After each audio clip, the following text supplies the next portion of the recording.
तर म्हणजे Atlanta company विरोधात मी जळगाव शहर पोलीस स्टेशनला 41,35,00,000 रुपयाचा अपराधी तक्रार दिली होती आणि अटलांटाकडनं आपल्याला पैसे घेणे अपेक्षित असताना काल रोजी उच्च न्यायालयामध्ये जळगाव महानगरपालिकेच्या वतीने 11 कोटी रुपयाचा चेक देण्यात आला आणि ते देऊनसुद्धा आणखी 33,00,000 रुपये अटलांटाने काढले.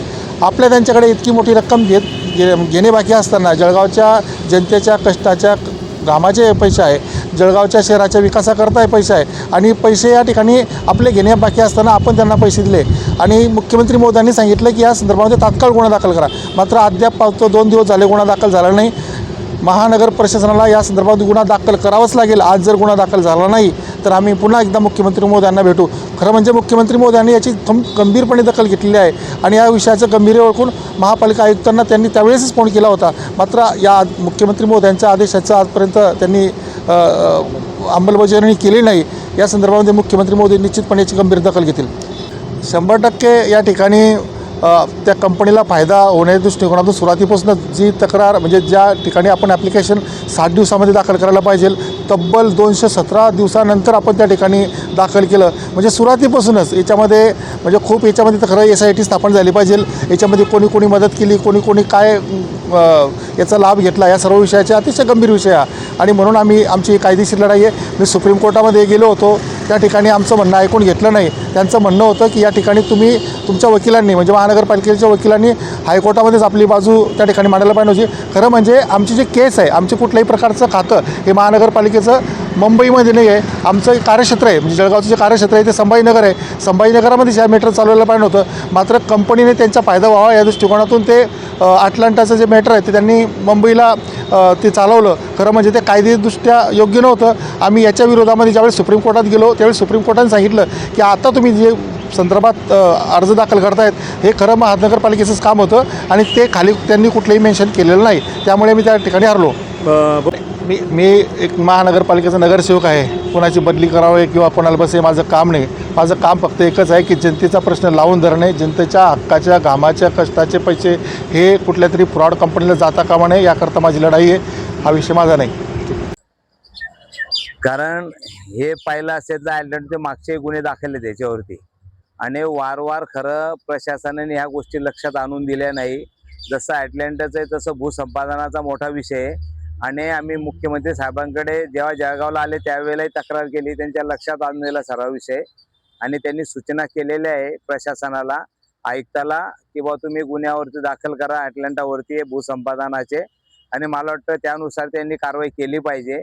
उद्या जर यांनी काही कारवाई केली नाही तर आम्ही सोमवारी परत या संदर्भात कागद पेपर जमा करून परत प्रेस घेणार आणि येणाऱ्या अधिवेशनमध्ये याचा परत सविस्तर मांडण्याचा आम्ही परत प्रयत्न करायचे. आणि विशेष म्हणजे माझी आपल्या माध्यमातून नम्रपणे प्रशासनाला आणि जनतेलाही नम्रपणे विनंती की हा जो पैसा आहे हा जनतेचा पैसा आहे.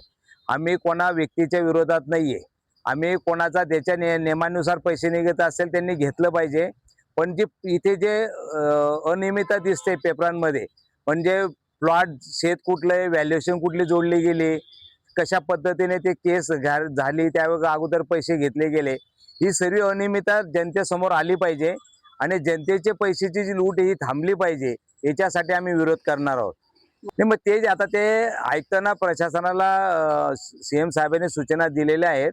त्यानुसार ते माहिती घेऊन मला वाटतं त्यांनी गुन्हा दाखल केला गेला पाहिजे आणि भविष्यात महापालिकेत कुठलाही भ्रष्टाचार होणार नाही याची काळजी प्रशासनाने सुद्धा घेतली गेली पाहिजे. नक्की तुम्ही बघत असाल तर काल परवा माननीय मुख्यमंत्री देवेंद्र फडणवीस यांची आमची भेट झालेली होती. त्यामध्ये मुख्यमंत्र्यांनी स्वतः आयुक्तांना फोन करून असे आदेश दिले होते की त्यांच्यावर कारवाई करावी.